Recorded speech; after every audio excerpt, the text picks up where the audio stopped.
Welcome.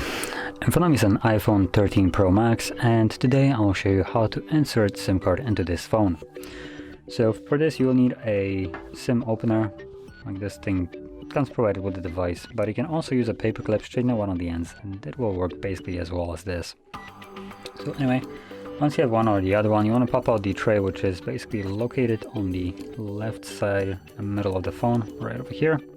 Push it in, and as you can see the tray pops out just so slightly. You can grab it and then take it out, and on the tray you have space for only a single SIM card.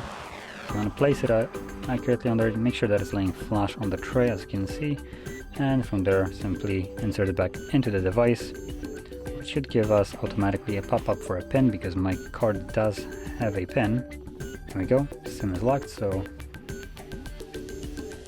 there we go, it's now unlocked.